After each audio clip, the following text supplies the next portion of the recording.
Hello everyone, welcome back to another episode. आज हम बात करने वाले हैं जेंडर गैप इन एजुकेशन। ठीक है, तो वर्ल्ड इकोनॉमिक फोरम की जो रिपोर्ट 2024 में पब्लिश हुई है उसमें इंडिया की रैंक 129 आउट ऑफ 146। ठीक है, तो इसमें ये बताया गया है कि जो ग्लोबल जेंडर गैप इंडिया का 126 है, ये स्लिप्ड हुआ है as compare to last year. जिसका एक मेजर रीज़न है कि एजुकेशन सिस्टम में जो है आपका ग्लोबल जो जेंडर गैप है इंडिया का, वो इंक्रीज हुआ है। तो देखो, जो जेंडर गैप है ना, वो कई फील्ड में इंक्रीज है, बट इसको फुलफिल करने के लिए गवर्नमेंट काफ़ी स्टेप उठाया। जैसे आपका देखो तो जॉब में भी काफ़ी ज़्यादा था कि मेल ज़्यादा थे, फीमेल कम थे, तो जेंडर गैप वहाँ भी बहुत ज़्यादा था। तो गवर्नमेंट ने उसके लिए रिजर्वेशन देना शुरू किया है। तो काफ़ी अच्छा खासा रिजर्वेशन, कहीं कहीं 50%, कहीं कहीं 33% रिजर्वेशन दिया जा रहा है, ताकि ये जो जेंडर गैप है कम हो सके। इसका रीज़न क्यों है ना, क्योंकि अगर ये फीमेल को जॉब मिलेगी तो ये पढ़ेंगी, जब ये पढ़ेंगी तो इनकी आने वाली जनरेशन भी पढ़ेगी, तो धीरे धीरे चीज़ें ये बदलेंगी, लोगों का एक थोड़ा नज़रिया बदलेगा।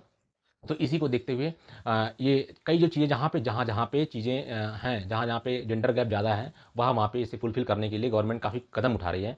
तो उसी हिसाब से ना हम थोड़ा बात करेंगे कि जो हमारा जेंडर गैप इन एजुकेशन है ना, उसको हम देखते हैं कि जेंडर गैप क्यों है और इसे कैसे किन-किन कारणों की वजह से ये हो रहा है, और क्या-क्या इसके उपाय हैं जिसको करने से ये इसको कम किया जा सकता है इन अपकमिंग ईयर। तो देखो, प्रॉब्लम ये होती है ना कि जो एजुकेशन सिस्टम है, इनिशियल में क्या होता है कि जो फीमेल है एंड मेल है, मतलब जो बच्चा है और बच्ची है, लगभग बराबर रेशियो में उनका मतलब कि एनरोलमेंट होता है। लेकिन बात क्या होता है ना कि जैसे-जैसे प्री स्कूल या स्कूल जैसे-जैसे प्राइमरी स्कूल जैसे-जैसे मतलब क्लास उनकी बढ़ती जाती है, तो उसमें क्या होता है ना कि जो फीमेल का जो पार्टिसिपेशन है वो धीरे-धीरे ड्रॉप आउट होने लगता है। उसका कारण कई है। देखो, जैसे अपना राजस्थान और हिली एरियाज़ वगैरह में क्या होता है, पानी की समस्याएँ होती हैं। तो वहाँ पे क्या होता है ना कि जो फीमेल है, बेटी होती है ना, उसको ही वाटर को फिर कलेक्ट करने के लिए ड्यूटी लग जाती है। तो वो पानी को ही लाने में ही उसका सारा दिन निकल जाता है। वो स्कूल फिर धीरे-धीरे उसका छूटने लगता है। एक कारण एक तो ये। अब आपको पता ही होगा, राजस्थान वगैरह में आपको पानी दूर से ढो के लाना पड़ता है। हिली एरियाज़ वगैरह में किसी एक लोकेशन से पानी को कलेक्ट करके आपको अपने घरों में ले जाना पड़ता है। तो कहीं न कहीं इनका ये हाउस होल्ड में इन्वॉल्वमेंट बढ़ जाता है, जिसकी वजह से इनको स्कूल छोड़ना पड़ जाता है। तो यहाँ से एक जेंडर गैप बढ़ जाता है। दूसरा हम अगर बात करें ना कि जैसे कुछ एरिया में जहाँ पे थोड़ी-सी फैमिली गरीब फैमिली है ना, तो वहाँ पे क्या होता है कि माँ-बाप घर चलाने के लिए, काम करने के लिए बाहर जाते हैं, ठीक है? तो उस घर में जो बड़ी बेटी होती है, या इवन कभी-कभी ये भी देखा गया है कि छोटी बेटी भी होती है, तो अपने वो से जो छोटे हों या बड़े हों, उन बच्चे को, भाई हो या बहनों को, उसको सँभालने की ज़िम्मेदारी आ जाती है। तो उसको सँभालने के चक्कर में उसका स्कूल छूट जाता है। स्टार्ट में तो उसने लिया, लेकिन बाद में छूट जाता है। तीसरा बात ये ना कि जो जो हमारा मिड डे मील का प्रोग्राम आया था, तो इसके तहत थोड़ी-सी इंक्रीमेंट हुई थी, लोग जाते थे। लेकिन क्या होता है ना कि जब ये एक क्लास के बाद जब ये प्रोग्राम खत्म होता है, तो फिर से उनको ये लगता है कि अब तो हमें खाना फ्री में नहीं मिल रहा है, तो अब हमें कमाना पड़ेगा। तो फिर से वो ऐसे हो जाता है कि चलो ठीक है, तुम किसी हाउस होल्ड में काम करो, शुरू करो, ताकि अपना खाने की व्यवस्था होने लगी है। तो कई सारी परिस्थितियाँ हैं जिसकी वजह से एक फीमेल को छोड़ना पड़ जाता है, एक गर्ल बेबी को छोड़ना पड़ जाता है स्कूल, और यहीं से जेंडर गैप की शुरुआत हो जाती है। इसके कई कारण हैं। जैसे कि क्या होता है ना कि कहीं-कहीं पे स्कूल आपके बहुत दूर-दूर होते हैं, तो माँ-बाप डरते हैं कि बच्ची को कैसे भेजें। जो रूरल एरियाज़ वगैरह है ना, वहाँ पे सोचते हैं कि यार हम कैसे बच्ची को भेजेंगे स्कूल, क्योंकि वो स्कूल जाएगी, उसके साथ कोई दिक्कत ना हो। समस्याएँ हैं काफ़ी तरीके से, एंड फिर एक सैनिटेशन की प्रॉब्लम भी आती है, स्वच्छता वगैरह की थोड़ा-सा दिक्कत है, एंड फिर ना आने-जाने की जो ट्रांसपोर्टेशन कॉस्ट होती है, वो अफ़ोर्ड नहीं कर सकते हैं, क्योंकि स्कूल पता चला थोड़ा दूर है, तो उसकी कई दिक्कतें हैं। तो ये कई सारी मेजर जो रीज़न है उसको, अब से घर में से 3-4 बच्चे हैं, तो लोग कहते हैं यार ठीक है यार, बच्चे को पढ़ा दो, और बेटी को तो घर का काम करना है, तो पहले से इन्वॉल्व कर देते हैं। तो उस वजह से ये जेंडर गैप बढ़ा है। बट ये लास्ट कुछ सालों में धीरे धीरे कम हो रहा है। बट चीज़ें सडनली कम नहीं हो सकती हैं, बट धीरे धीरे चीज़ें कम हो जाएंगी, गैप जो है कम हो जाएगा। एक समय आएगा जब पार्टिसिपेशन लगभग 50% हो जाएगा, दोनों लोगों का 50-50। तो आज हम कुछ बात करेंगे ना कि इसके क्या क्या कारण हैं, उपाय, सॉरी, क्या क्या उपाय हैं कि जो अगर किया जाए और तो इसे रोका जा सकता है, ये जेंडर गैप को कम किया जा सकता है। इवन गवर्नमेंट काफ़ी कुछ इस पे प्रोग्राम चला भी रही है, एंड अपकमिंग में चलाएगी। अगर हम बात करेंगे तो सबसे बड़ा प्रॉब्लम ये है ना कि बिल्डिंग इंफ्रास्ट्रक्चर, मतलब देखो तो स्कूल वगैरह इतने दूर दूर पड़ जाते हैं कि अगर एक बच्ची को स्कूल जाना हुआ, तो उसको दिक्कत आ जाती है यार कि स्कूल 3-4 किलोमीटर दूर है। तो इस वजह से माँ बाप डर से नहीं डाल देते हैं। अगर ये स्कूल अगर लगभग 1-2 किलोमीटर के अंदर में बहुत सारे बना दिए जाएँ, ठीक है? सरकारी स्कूल या प्राइवेट जैसे भी हैं, अगर बना दिया जाए, तो कहीं न कहीं इनको आने-जाने में दिक्कतें नहीं होंगी, बहुत नज़दीक पड़ेगा। तो फिर ये आराम से जाकर के अपनी एजुकेशन ले सकते हैं। तो एक ये भी है, ये रीज़न हमें ऐसा लगता है कि जो अर्बन क्षेत्र के लोग हमारा वीडियो देखेंगे, वो सोचेंगे यार ऐसा कहाँ प्रॉब्लम होता है? बट ऐसा रियली में है। आप रूरल एरिया में जाएँगे, जो दूर दराज के एरिया है आप वहाँ जाएंगे ना तो ये आपको प्रॉब्लम दिखेगा। क्योंकि प्रॉब्लम क्या है ना कि हम यहाँ शहरों में 2 किलोमीटर की बात कर रहे हैं, 2 किलोमीटर 3 किलोमीटर जो है हमारे लिए बहुत नज़दीक है, क्योंकि यहाँ पे इंफ्रास्ट्रक्चर काफ़ी अच्छा है, यहाँ पे रोड सुविधा है, यहाँ पे मतलब कि आपको बसेस की सुविधा मिल जाती है, ट्रांसपोर्टेशन सुविधा बहुत अच्छी है। बट ये आप दूर दराज के इलाकों में या रूरल एरिया में, जो पिछड़े इलाके में जाओगे ना, तो वहाँ पे आप देखोगे कि बहुत सारा ऐसा एरिया है जहाँ पे जाने की रास्ता तक नहीं है, ठीक है। तो इस डर से लोग जाने नहीं देते हैं, जंगल झाड़ियों से गुजरना पड़ता है। तो एज ए फीमेल उसको काफ़ी ध्यान में रखते हुए माँ बाप नहीं जाने देते हैं, ठीक है। आप आसाम वगैरह में देख लो, मणिपुर वगैरह में देख लो, काफ़ी चीज़ों को पार करके जाना पड़ता है, दिक्कतें होती है स्कूल जाने में। तो इस वजह से जो दूर दराज का अगर स्कूल का सिस्टम है ना, तो लोग नहीं जा पाते हैं।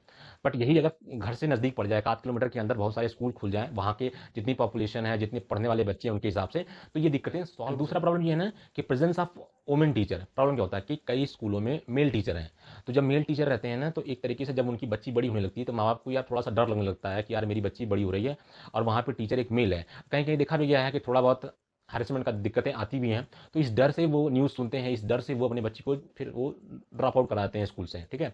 तो ये भी एक मेजर रोल प्ले करता है जब आपका बच्चा धीरे धीरे स्कूल से ड्रॉप आउट हो जाता है। क्योंकि अगर फीमेल टीचर का डिप्लॉयमेंट किया जाए, अगर फीमेल टीचर ज़्यादा अगर ऐसे स्कूलों में हों, प्री स्कूल प्राइमरी स्कूल वगैरह में अगर फीमेल टीचर ज़्यादा हों, तो ये इन बच्चियों को जाने में दिक्कत नहीं होगी, इनसे मतलब एक तरीके से उनसे बात करने में दिक्कत नहीं होगी, अपनी प्रॉब्लम बताने में दिक्कत नहीं होगी, और एक काफ़ी म्यूचुअल अंडरस्टैंडिंग होगी। तो ये इनको एक तरीके से ना इनको मोटिवेशन मिलेगा, क्योंकि उन्होंने अगर ये देखेंगे कि यार एक फीमेल टीचर पढ़ा रही है, तो कहीं न कहीं इनके अंदर भी एक चीज़ें आएँगी, यार हम भी ऐसा बनेंगे, हम भी ऐसा करेंगे। तो एक मोटिवेशन जनरेट होगा, और फिर उनको कोई प्रॉब्लम होगी तो वो एक फीमेल टीचर से शेयर भी कर सकती हैं, ठीक है। तो इसलिए वीमेन का ज़्यादा ज़्यादा टीचिंग में इन्वॉल्वमेंट हो जाए, जो हमारा प्राइमरी स्कूल है उस लेवल में, तो ये जो ड्रॉप आउट की समस्या है ये काफ़ी हद तक कम हो सकती है। और इसको देखते हुए गवर्नमेंट ने 33% आरक्षण या कहीं कहीं 50% आरक्षण दिया भी जा रहा है।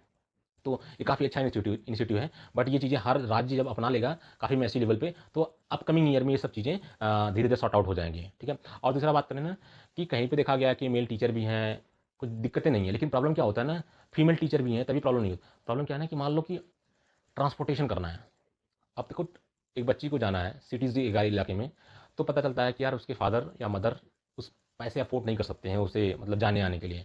तो अगर वहाँ पे बस की सुविधा फ्री दी जाए, फ्री पासेस वगैरह दी जाए, जैसे कि दिल्ली वगैरह में दिया गया है, तो अगर इसे फ्री पासेस वगैरह दिया जाए तो उसको एक जाने में दिक्कत सॉर्ट हो जाएगी। क्योंकि देखो एक बार फीस जमा कर दिया या कहीं कहीं तो फ्री सुविधा भी है, फीस भी नहीं देना पड़ता है।